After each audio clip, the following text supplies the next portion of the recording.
The state of Alabama has issued an emergency blue alert.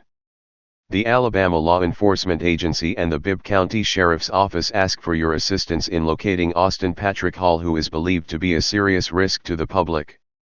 The incident occurred on June 29, 2022 on Golfers Trail in Briarfield, Alabama.